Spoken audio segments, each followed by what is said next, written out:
Alrighty, here we are. Let's see if it's working.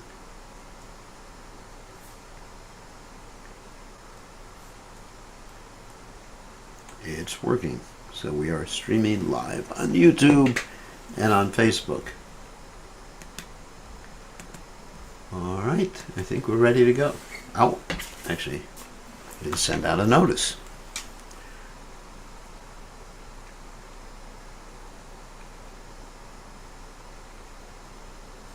Okay, notice, notice, notice, notice.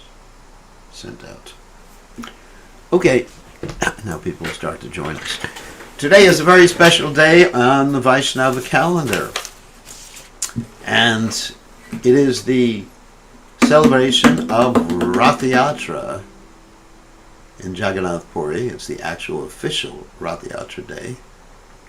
Not only is that, it is the commemoration of the disappearance days of Swarup Damodar Goswami and Shivananda Saint, who actually disappeared on the Rath Yatra day. So, what I thought we'd do today is, let's see how much we can fit in. But first we'll chant Jai Jagannath, and then we may speak about Swarup Damodar Goswami, who we didn't talk about this morning. Then we'll talk about Lord Jagannath's Rath Yatra quickly, and then tell the story about King Indradunya, if we have time. So let's see how much time we have. So let's go ahead. So we'll chant Jai Jagannath. Jai Jagannath, Jai Jagannath, Jai Jagannath, Jai Jagannath, Jai Jagannath, Jai Jagannath, Jai Jagannath, Jai Jagannath,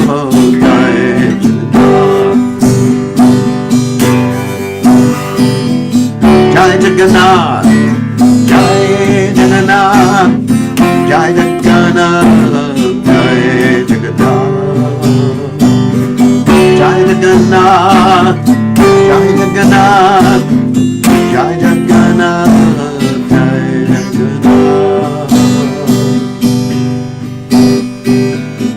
Jai Baladev, Jai Subhadra, Jai Baladev, Jai Subhadra,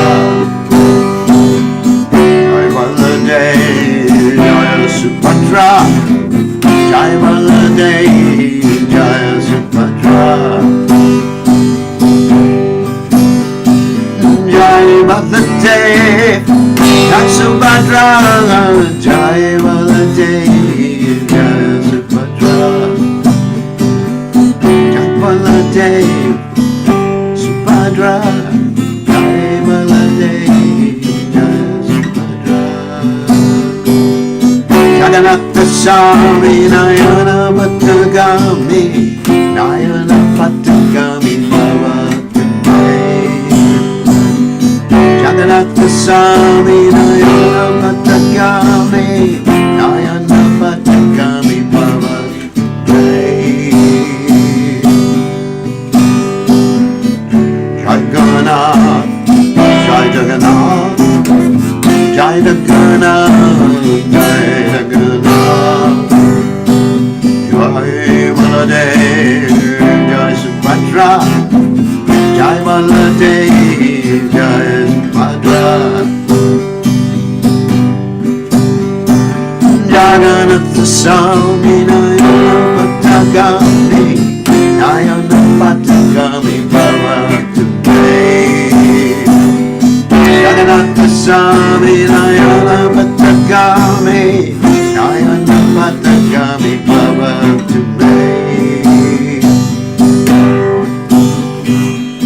Hare Krishna, Hare Krishna, Krishna Krishna, Hare Hare, Hare Rama, Hare Rama, Rama Rama, Hare Hare, Hare Krishna, Hare Krishna, Krishna Krishna Hare Jai, Hare Rama, Hare Rama, Rama Rama Hare Jai, Hare Krishna, Hare Krishna, Krishna Krishna Hare Jai, Hare Rama, Hare Rama, Rama Rama Hare Jai, Hare Krishna, Hare Krishna, Krishna Krishna Hare Hare, Hare Rama, Hare Rama, Rama Rama Hare Jai, Hare Krishna, Hare Krishna, Krishna Krishna Hare Hare Rama, Hare Rama, Rama Rama Hare Hare.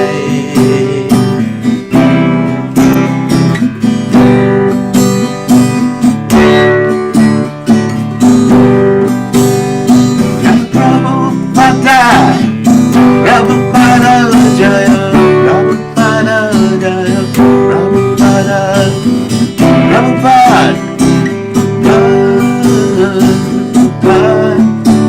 Prabhupada, Haribo,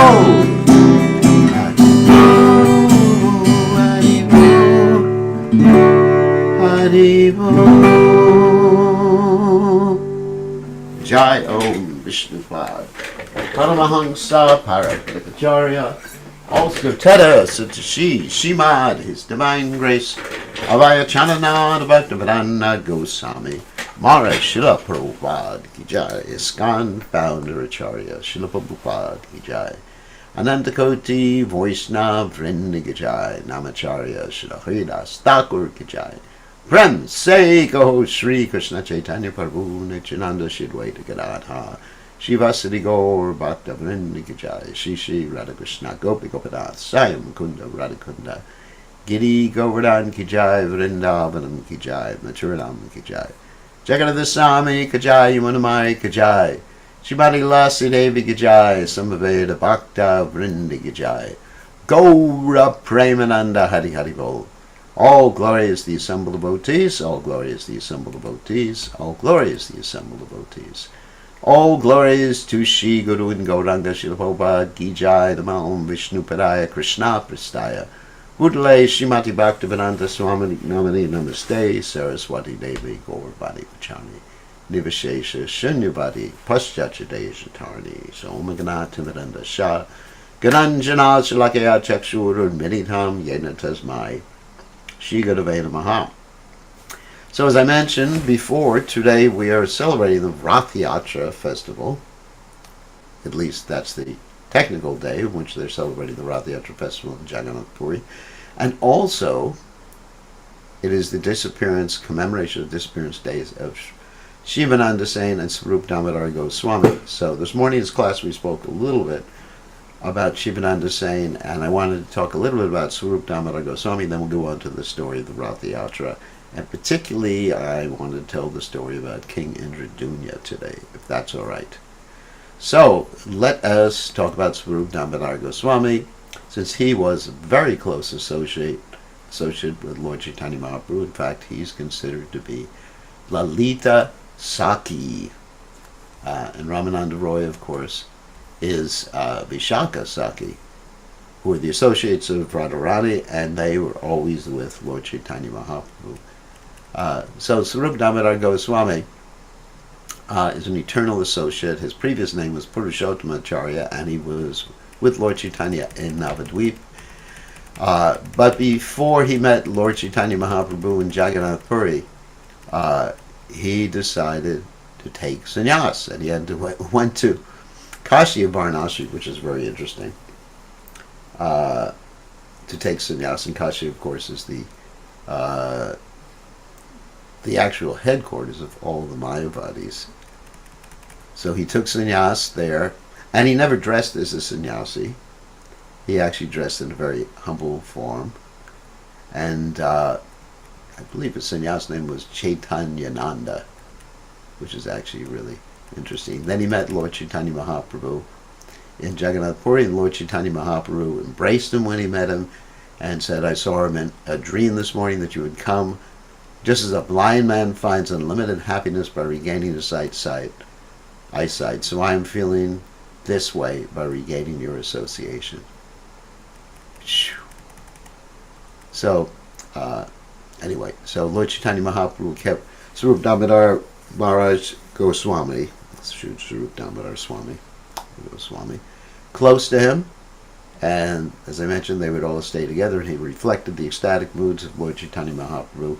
And in addition, he would review any works that were intended to be presented to Lord Chaitanya Mahaprabhu to see if there was any conflicting rasas or improper tattva or siddhanta in the different literatures. So in this way, he served Lord Chaitanya Mahaprabhu. So he disappeared on this particular day. Also, he was the instructing guru of Srila Raghunath Das Goswami. So that's Swarup Damodar Goswami, who, yes, his name was Chaitanyananda was his sannyas name. And he didn't accept the garments of sannyas, but simply gave up the sika and brahman thread, which sannyasis generally did. And he kept his brahmachari name, Swarup, which is actually a brahmachari name, because there's traditional names for brahmacharis, traditional names for sannyasis. And then he served Lord Chaitanya in that way. So that's Swarup Damodar Goswami. So we didn't speak about him this morning. That's why I decided to speak a little bit about him this afternoon. Now, as far as the Rath Yatra is concerned, let's go quickly through the whole process of the Rath Yatra, and then we'll tell the story of King Indradunya, which is the general story that people hear about Lord Jagannath's appearance. So, there's different steps in the Rath Yatra process. First is the Snana Yatra, the bathing ceremony. Lord Jagannath gets, going very quickly through this, Lord Jagannath gets sick. Jagannath Baladev Subhadra gets sick, gives the devotees opportunity to refurbish the deities, to repaint the deities at that particular point for about 2 weeks.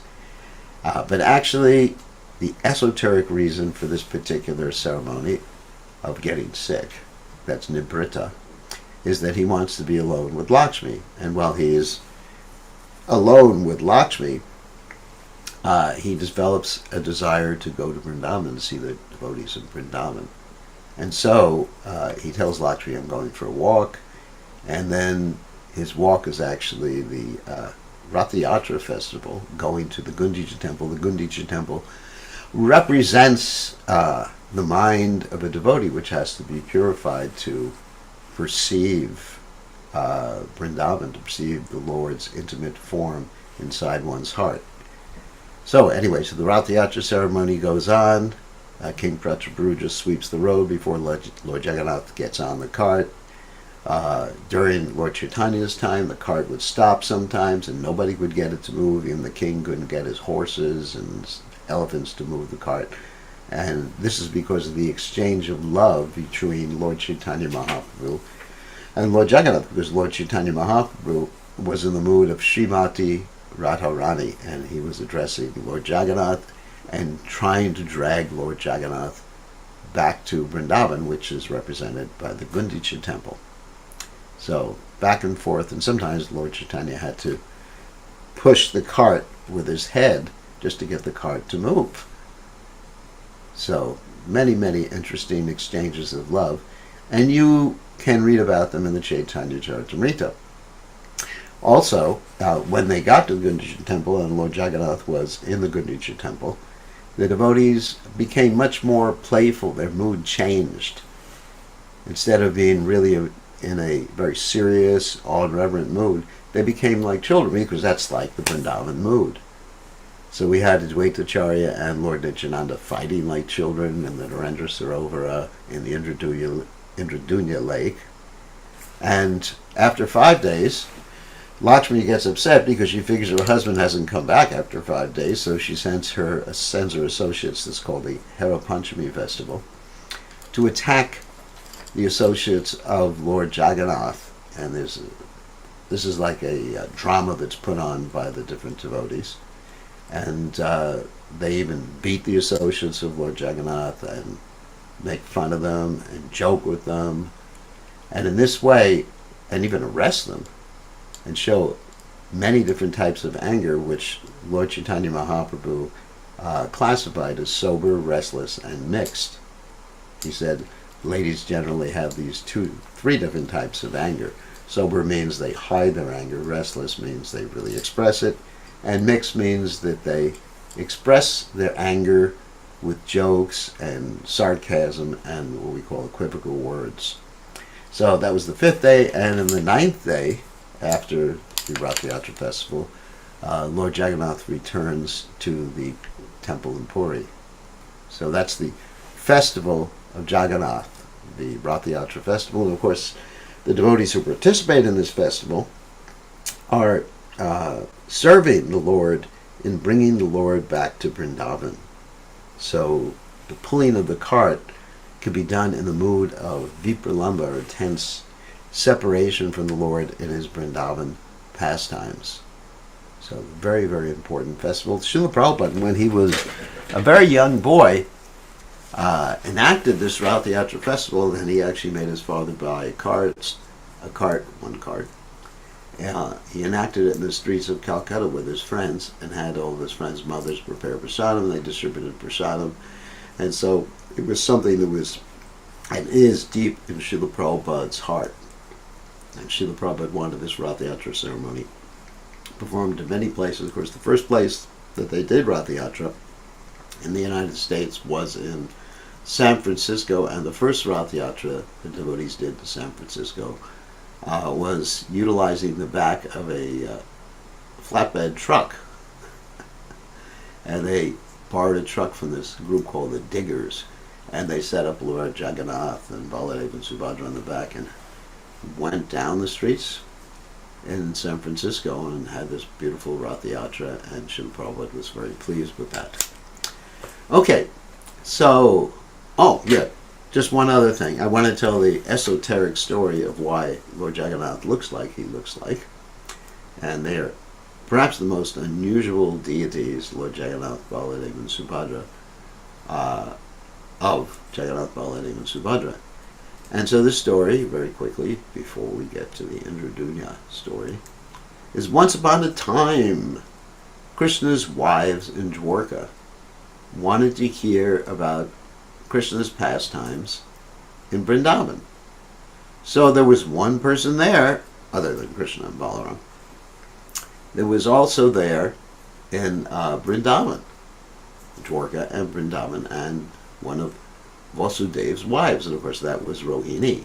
Rohini, of course, is the mother of Balaram. Balaram is called Rohini Nandana. So Rohini Nandana, Balaram ki jai. So anyway, so getting back to the point. So Balaram's mother said that I will tell you everything that happened, not everything, but main things that happened in Vrindavan. And the problem is that Balaram, Krishna, and Subhadra shouldn't hear any of this. It has to be done very secretly. So she took them to a room, and she had to post someone at the door. She didn't see anyone else around except for Subhadra. And she said, Subhadra, watch the door, make sure nobody comes in, make sure nobody listens. You shouldn't listen, just watch the door. And of course, Subhadra should have listened. Well, shouldn't have listened. Because Rohini was like her mother. Wasn't actually her mother. Subhadra was the daughter of another wife of Vasudeva. Anyway, Vasudeva had several wives. So anyway, but it was like motherly relationships. So she said to Subhadra, my dear daughter, please watch the door. So Subhadra, and don't listen. So Subhadra was unable to control her curiosity. So she listened at the door, and when she listened to the door and she heard about Krishna's amazing pastimes in Vrindavan, what did she do? She became completely ecstatic. and her arms shrunk up. Now remember, these are spiritual bodies. You cannot do this with material bodies. We mentioned this in class this morning, that if a material body was to manifest the same sort of ecstasies the spiritual bodies manifest, or the spiritual personalities who are non-different from their spiritual bodies manifest, material body would die. So you cannot really experience these ecstasies to that extent. When you have a material body, you can experience ecstasies, but not to that same extent. So, anyway, so she listened, her arms shrunk up, and eyes open wide, and then Balaram walked by, and he listened, and same thing happened to him, and same thing happened to Lord Jagannath. So the point is that Lord Jagannath, Baladev, and Subhadra look like that because they're expressing, they're feeling, they're manifesting their intense separation and love and ecstasy, remembering the residents of Vrindavan. So Lord Jagannath is actually a Vipralamba deity. What does the word Vipralamba mean? The word Vipralamba means separation, like intense separation.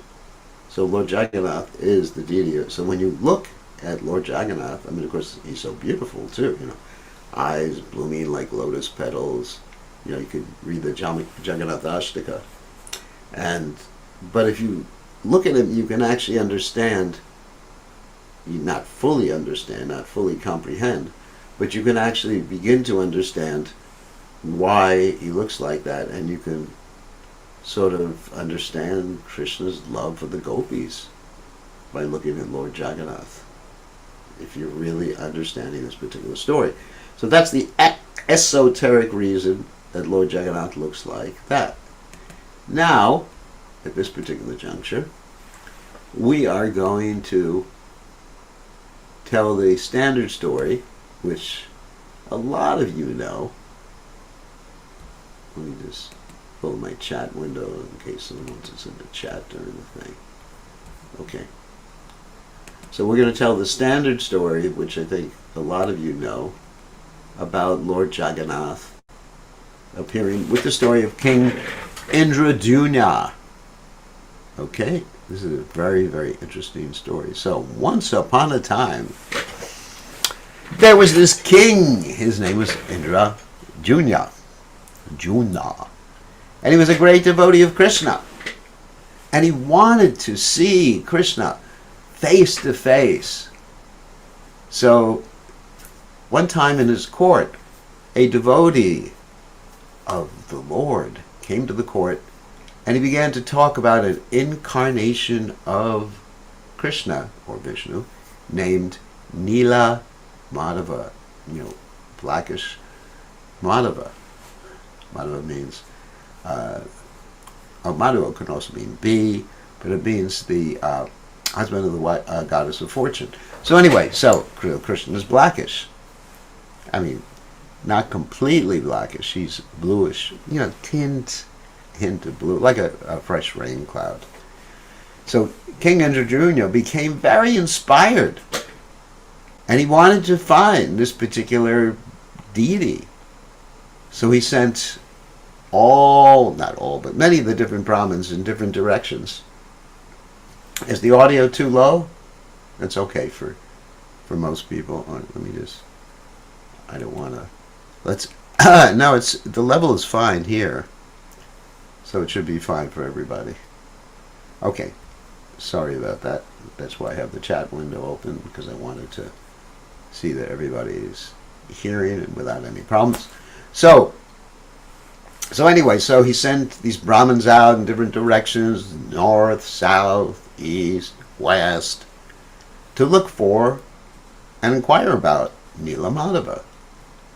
And all of them, with one exception, returned, and they told the king, we don't know anything. We haven't found Nila Madhava. We haven't heard anything about Nila Madhava. One of his priests didn't return. He hadn't found Nila Madhava at that point. That priest's name was Vidyapati. He kept wandering and wandering, trying. He was a very good Brahmin. He was a Brahmin. So he came to a particular place, a district in India, where it was inhabited by what's called Shabaras. Shabaras means people who keep pigs. Those who speak Spanish, puercos. Anyway, so and he stayed overnight in the house of a local Shabara named Vishvashu. And so Vishvashu was out, and his young daughter, that is Vishvashu's young daughter, Lalita, was there alone, and so nothing happened, don't worry. In a short time, Vishvashu returned to the house, and he told his daughter, just serve this Brahman. This is very, very important. Just serve him. He has an important mission. So Vidyapati stayed in the house. I guess he was getting comfortable. And I guess he was interested in Lalita, the daughter, which is a spiritual name. It's pretty nice. So he married the Shabara's young daughter. I mean, I guess it's a Brahmin marrying a lady from the pig-eating caste. I mean, it's a transcendental thing anyway. I mean, especially you have the name Lalita. So that's called an anulom marriage, where you have the higher caste marry the lower caste. So he married the Shabara's young daughter. The Shabara, of course, agreed with that. And so they settled down. So I guess Vidyapati didn't get back to the king so quickly.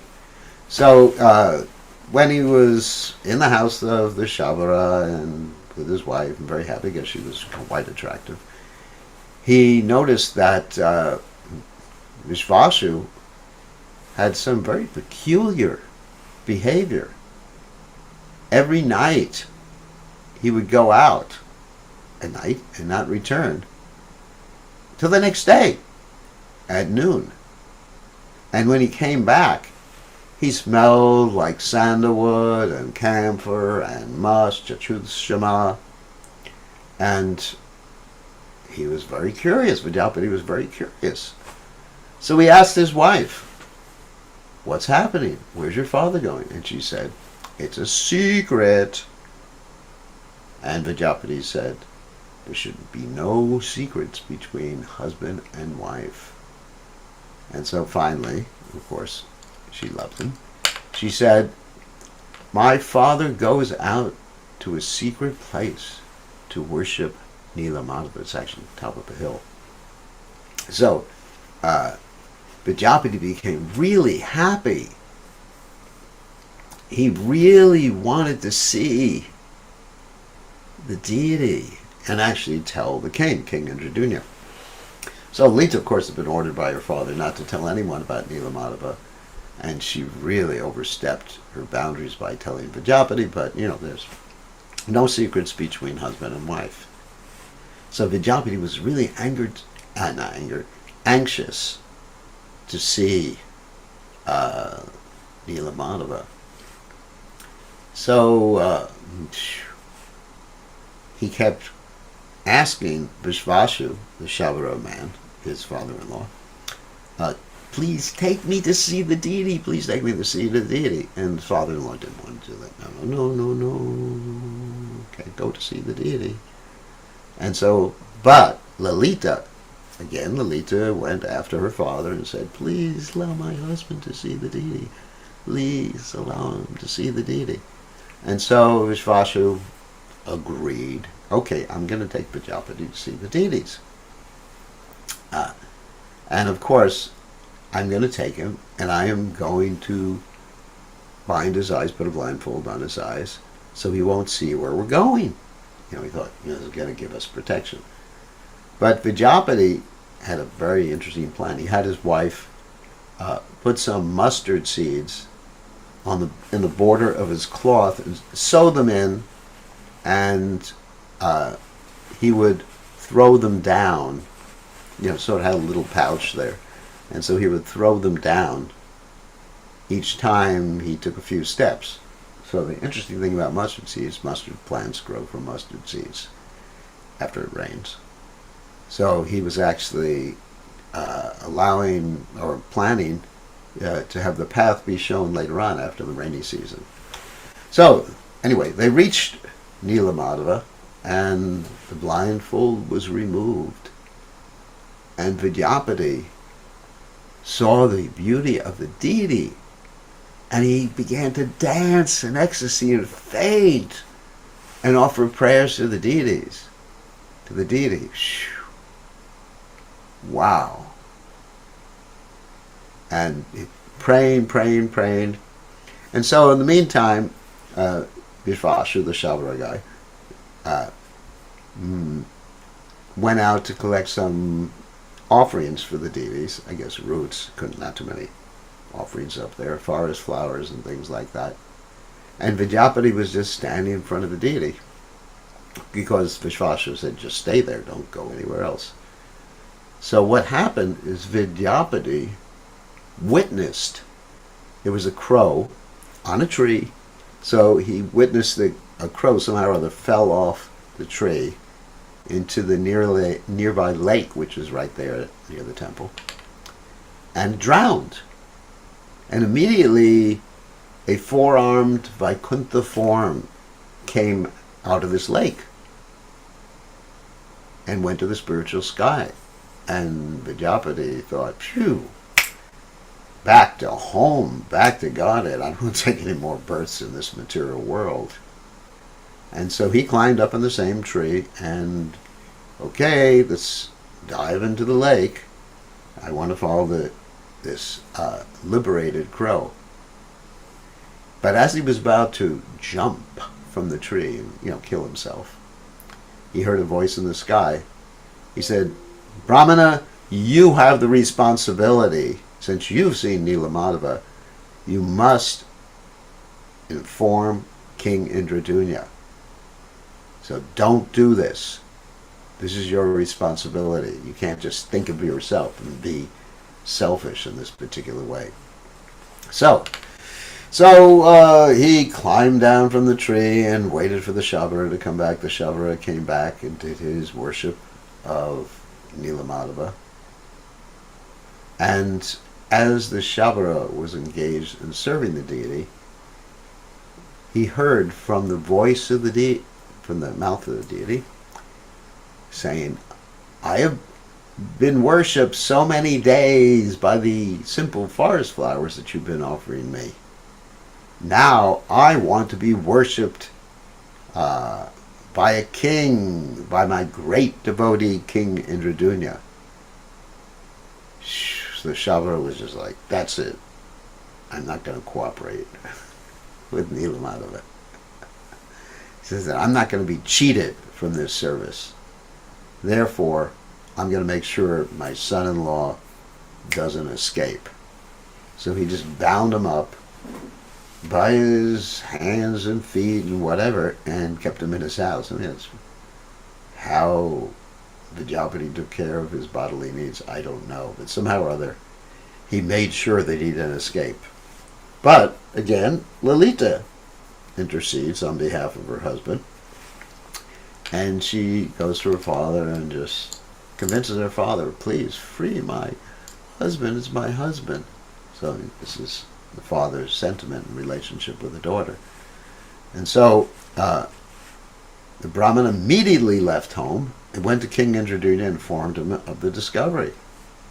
The king, ecstatically, as fast as he could go, went to where Nilamadava was, to the village of the Shabaras and then up the hill.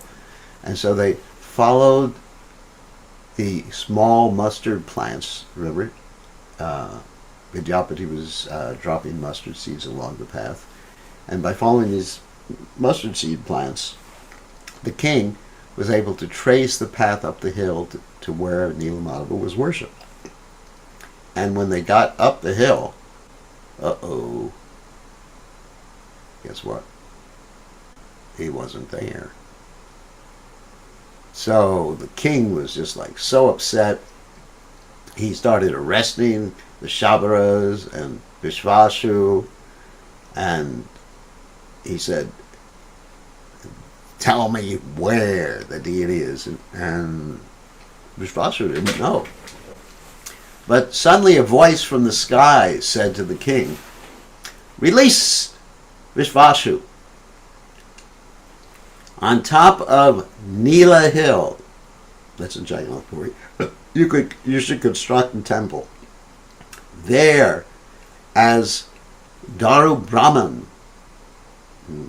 that means Brahman means spirit, Daru means wood, I will manifest in wooden form. You will not see me as Nila Madhava. You will see me in this wooden form. That is my instruction. So, the king immediately embarked on building a temple. And he had a lot of stone brought from different places, and he built different roads in this Nila Hill. It's called Nilakandara Hill. This is the holy abode of Sri Kshetra, Jagannath Puri, which is actually in the shape of a conch. And the king actually established a town by the name Ramakrishna and constructed a temple. The temple, it was really tall. The foundation went 60 cubits beneath the earth and 120 cubits above the surface. A cubit is like, I don't know if you can see my arm, but anyway. Okay, that's a cubit, so 60 times that. I mean, it's quite a large temple for those days. And then the king put a kalash, or pinnacle, on the top, and also a chakra, or disc. And he had the temple decorated. Then he wanted to bring Lord Brahma. Remember, the king was actually quite powerful, able to travel. He was a yogi at the same time. So he wanted to bring Lord Brahma to consecrate the temple, and he traveled to Brahmaloka and spent some time. During that time, because Brahmaloka, a moment in Brahmaloka is like years on the earth planet. So, because he spent some time, the temple became covered with sand from the shore. And two kings, actually, in succession, took over. One was Suradev and the other was Galamadava. And Galamadava basically excavated the temple, in other words, took the sand away, and he claimed that he had constructed the temple. He took credit. He says, I did this temple. In the meantime, Indradunya comes back. And Indradunya Maharaj says that I built the temple. So there's actually a conflict there, and because just about everybody was dead in the meantime. So, not everybody, but some people lived longer. Like you hear Vidyapati and Vishvasu. But anyway, it was a long time. So in the banyan tree near the temple, there lived a crow. This is called the famous crow, Bhushandi crow, which is constantly singing the name of Lord Ram, Ram, Ram, Ram, Ram, Ram, Ram. So this crow had observed everything that went on. He was in the banyan tree, and had seen the construction of the temple, and seen the sand covering the temple, and he bore witness. And he said that Galamadava had merely uncovered the temple, and he had lied. And Lord Brahma, who came down at the same time with Indradunya, ordered Galamadava to reside outside the grounds of the temple, near the Indradunya Sarovara. That's interesting, Indradunya Sarovara. That means a lake called Indradunya. Then Indradunya Maharaj prayed to Lord Brahma to consecrate the temple and the Sri Kshetra, but Lord Brahma said, this place is a Kshetra. It's manifested by the Supreme Lord's internal potency, and so I can't install the Lord here. This is an eternal abode. It's like saying, can you consecrate Vrindavan? Vrindavan, by its nature, is already consecrated. It's already pure. How can you purify Krishna? So he said, I can't do that. But I can put a flag on top of the temple and give this blessings. Anyone who sees this flag and offers obeisances shall be liberated. And actually, when they take the flag down, you can actually buy the flag, because they actually exchange the flag, I think, every day or every week, whatever it is, on a regular basis. So, anyway, so King Indradyumna, though, after some time became very discouraged. It's too much delay. I want to see Nila Madhava. I want to see Daru Brahman. So he decided to leave his life in sort of a yogic way, by fasting and sitting down or laying down on kusha grass. And while he was doing that, Lord Jagannath spoke to him in a dream and said, "Don't be anxious. I am going to come floating from the sea in my wooden form as Daru Brahman." And he gave him a particular place where I am going to land. So the king immediately got up from the kusha grass, went to that place, and saw on the shore a huge piece of wood. But on that wood, there was a conch, disc, club, and lotus. There was a mark, carving, obviously.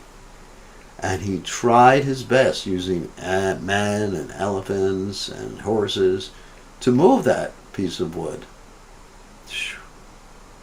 But they couldn't even budge it. They couldn't even make it move like 1/10 of a centimeter.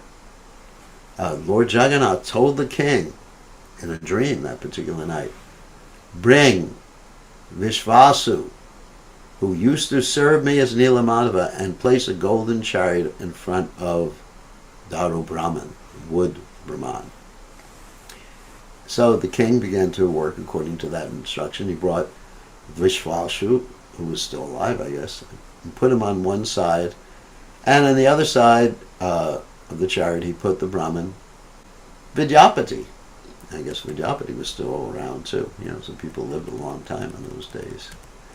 And he placed a golden chariot before the wood, Daru Brahman, and he started a kirtan, Hare Krishna, whether it's Hare Krishna or Shri Ram or Vishnu or one of the 1,000 names of Lord Vishnu.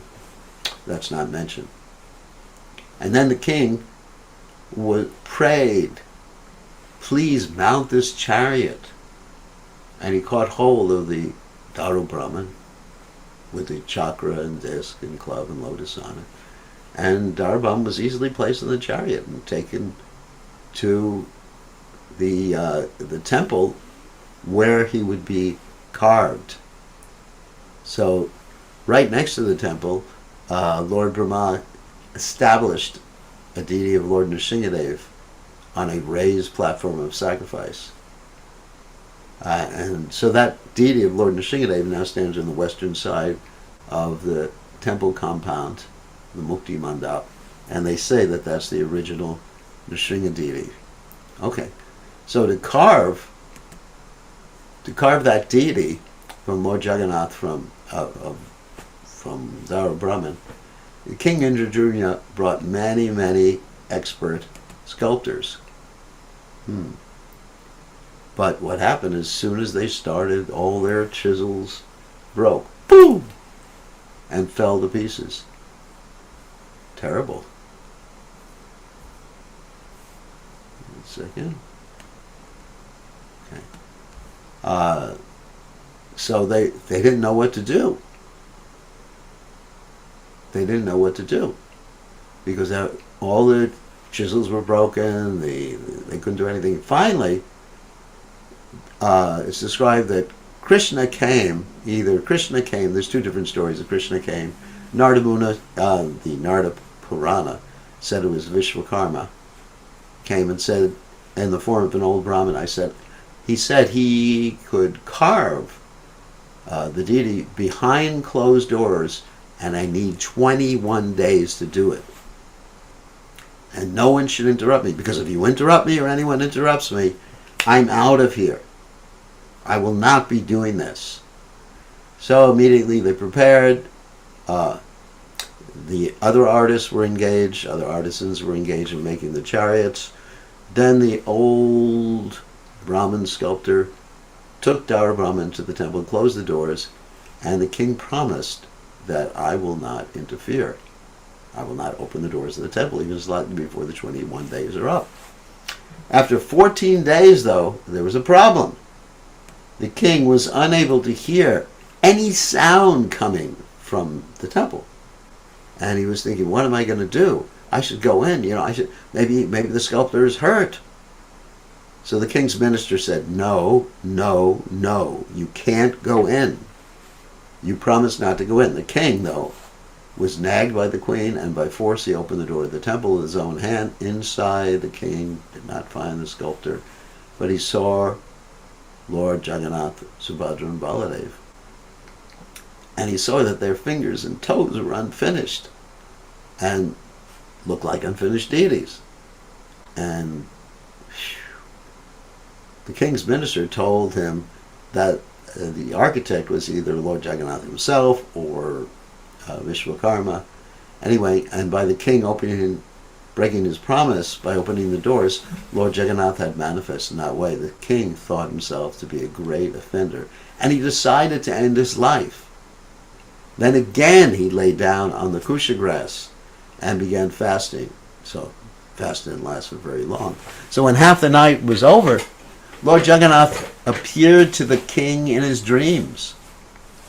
Lord Jagannath said, I'm eternally situated here in Nilachala in the form of Lord Jagannath as Laru Brahman. In this material world, I have all these 24 different deity incarnations. I don't have any material hands and feet, but with transcendental hands and feet, I accept everything that's offered to me. You've broken your promise, but that's the sweetness of my pastimes to manifest this Jagannath form, which protects the eternal words of the Vedas. Eternal words means the Lord walks, but he doesn't walk. Anyway, he doesn't have material feet, and he still walks. So, Tajayasi, Ajasi, Tajayasi. I forget from the Upanishad. Anyway, those devotees whose eyes are smeared with the salve of love will always see me as Shyamasundara Sundara holding a flute. And sometimes, if you like, I can be decorated with hands and feet made of gold or silver. And you should understand, I have transcendental hands and I have transcendental feet. So the king became relieved. And the king said, I am asking for a benediction. And Lord Jagannath said first, well, actually, there was some. Lord Jagannath said first. He said, actually, the king said, I want those who appear in the family of the sculptor. I guess the sculptor had some sort of family there in Jagannath Puri, to assist in constructing the 3 carts. So that's a hereditary thing that people work on the carts. And Lord Jagannath said that should be. Then Lord Jagannath said to the king, the descendants of Vishvasu, who used to serve me as Nila Madhava, should, generation after generation, serve me. They may be called my Daitas, that means merciful people who got a lot of mercy. The descendants of Vidyapati, that came from his Brahmin wife, I guess Vidyapati had another wife, should do the deity worship. And his descendants, that's Vidyapati's descendants, from his Shabara wife, or Shabari, that's feminine, Lalita, should cook my food. They should be known as Suyaras. Then King Indra Jr. had another request of Lord Jagannath. He said, grant me some favors. Let the doors of your temple be closed only for 3 hours a day. In other words, you should be giving darshan to everyone in the universe to give or get your mercy. And all day long, your eating should be going on. Something like 54 offerings a day. And your lotus fingers may thus never become dry. And Lord Jagannath replied, okay, but you should ask for some benediction for yourself too. And the king said, I do not want anyone in the future to claim your temple as his property. So I don't want to have any descendants, children, because sometimes you find in India that when someone who's taking care of a temple has children or descendants, the children actually take over the temple and they claim it as their property, and sometimes they sell some of the temple property for their own maintenance, and that's happened in Vrindavan. So I desire to be without descendants, the king said. And Lord Jagannath said, yes, I will grant you that wish.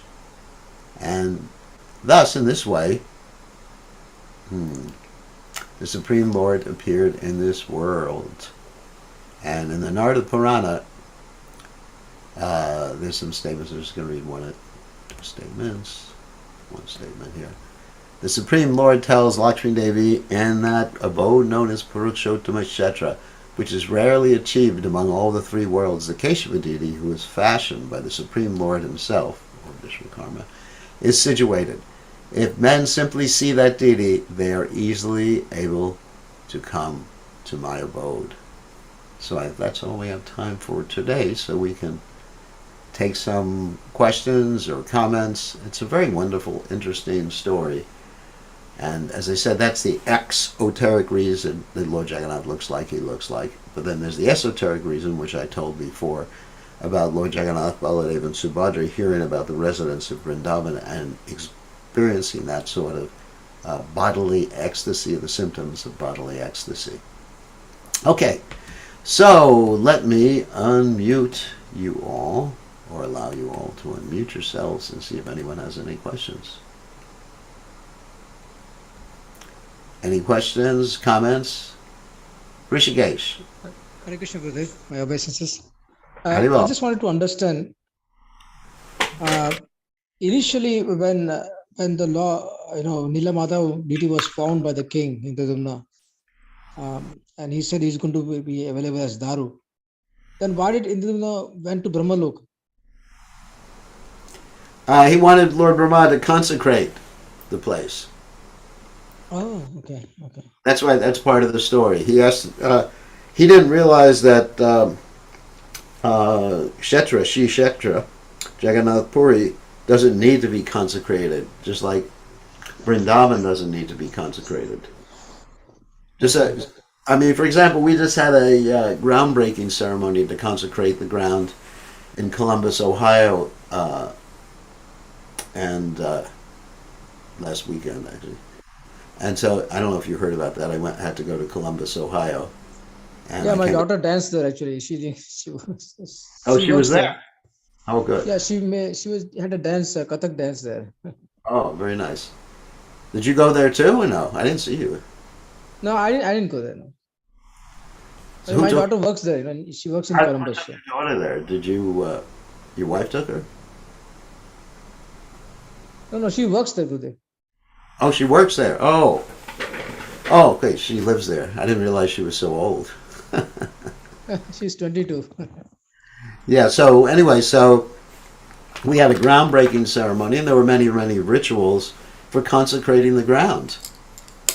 I mean, many. There were all sorts of bricks put in the ground. There was, of course, Ananta Shesh and the chakra, and so many things were put into the ground to consecrate the ground.